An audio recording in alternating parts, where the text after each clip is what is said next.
Hello there. I thought I'd make a new video as it's been a while since I've made one. A couple of the people I've been talking to on YouTube have asked me to record something about my personal experiences learning languages and my history of language learning.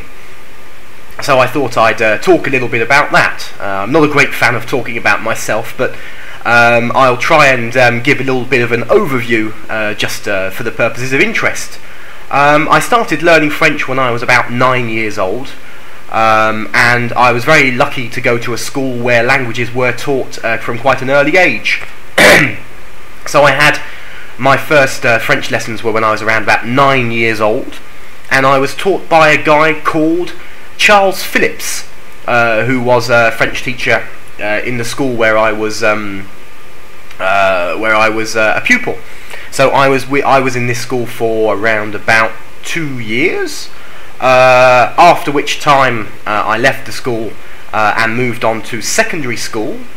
At that point I started to learn German, and I completely let French drop for about 2 or 3 years, and I learnt German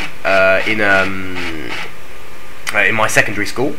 I was there for a couple of years, and then I began to have French lessons at home from a tutor, and this tutor's name was Keith Coleman, who was an ex-professional interpreter who used to work with the president of a country, I forget which country it was, but based in Portsmouth, and I used to study with Keith twice a week. And following that, I took my GCSE French when I was 14, with help, of course, from Keith, who I was seeing on a regular basis. After that, I had a slight change of circumstances, and I actually started at a sixth form college. For non-UK viewers, that's the education establishment you go to from the ages of 16 to 18, and the only sixth form that would accept a 14-year-old to do A-level French was a very small college in a place called Fareham, which is just outside of Portsmouth in the south coast of the UK. And there I had a teacher called Angela Morgan, who was the head of French, I think, in the department at Fareham College, which unfortunately no longer exists. So, in my history of learning French, those three people, Charles, Keith, and Angela, really left a mark on me as I learn languages, and their methods and their way of teaching have stuck with me right through to this very day. In the way that I teach English to French people, I draw on a lot of their methods when I'm giving my English lessons. So, oh, excuse me. So, what I remember from Charles Phillips was that he used to do, at the beginning of every single lesson, we would do a 3 or 4 minute grammar test where we would have to conjugate a verb, or where we would have to write something out, and this was at the start of every single lesson. And by doing this, it really drilled into us the real basic building blocks of the lessons. So when we went on to do more complicated stuff, we all knew how to start creating phrases. I then moved on when I started having my lessons with Keith. Keith was very much a teacher of the old school, a very rigid approach to teaching, really believed in teaching the fundamentals of grammar. He believed in making sure that you really understood how to manipulate different constructions, how to create accurate sentences. So this was something that he really drilled into me over the year or 2 years that I was working with him. And the main thing that I've retained from working with Keith is that he always would give me at the end of my lesson 10 or so sentences in English to translate into French, and they would be really quite outlandish sentences with vocabulary that was quite sort of unusual and obscure.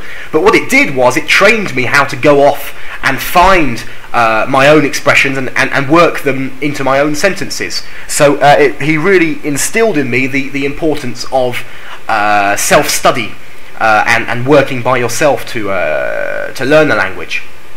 When I finished with Keith and when I'd done my GCSE, I moved on to work with Angela Morgan at Fareham College, who was a very experienced teacher and who had a real enthusiasm for teaching, and who really cared about the people she was teaching. I've come across secondary and sixth form teachers before who really have just lost interest in teaching, and they just treat it as a kind of a repetitive chore. But Angela was a really motivated teacher, and she really inspired me to take a real interest, not just in the language, but also in the culture and bits about life in France. So those are the three kind of teachers who I remember the most. Obviously I had others in between, but these ones were the ones who I remembered the most. Excuse me, I think I'm dying tonight. So following that, I did my A-levels, my A-level French when I was 16, and having finished A-level French, I then stopped French for about 3 years when I went off and did something else. I worked for a little bit, and then I went back to university. Now, what's very interesting, I think, in the way that I learned French was that I never really felt like I spoke French. Even after finishing my A-level, I never really felt like a French speaker. I felt like somebody who had a good passive theoretical knowledge of French, but I never really felt like someone who could speak it spontaneously. I think I had learned such a rigid approach to the language. I'd been lucky to have a very good grounding in grammar, but I'd never had the experience of speaking it spontaneously. And having finished college, to keep up the French, I had a friend called Dave, who had studied French at university, and we would spend a lot of time together, and we would think of really stupid things to translate into French. We would translate English punchlines and things word for word and laugh at how bad the translations were. But we would also, one thing we did enjoy doing was translating song lyrics. I've heard this used before, where people use translating song lyrics as quite an interesting way to improve your vocabulary. So we would do the same thing. We would translate song lyrics to different songs. So I never really felt like I spoke French until I'd finished, until about 2 years after leaving college, when I'd had a bit more practice, and I'd had the chance to go to France a couple of times on holiday, and meet some French people with whom to really start speaking. When I started university, first year of university was much the same as college, quite theoretical. We excuse me. We started to study sort of French culture and French film and French history and all that sort of thing.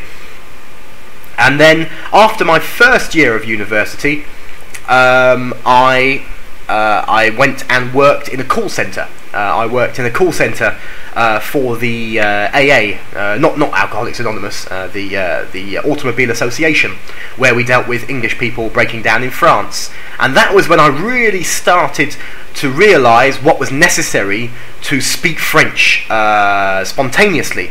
I started having to phone French garages, and very quickly having to respond to native French speakers who were not going to take the time to deal with a foreigner who were on quite a short fuse a lot of the time, and were not particularly patient. So that was when I really started having to speak on a regular basis fast and with quite a complex vocabulary for somebody with quite limited experience in French.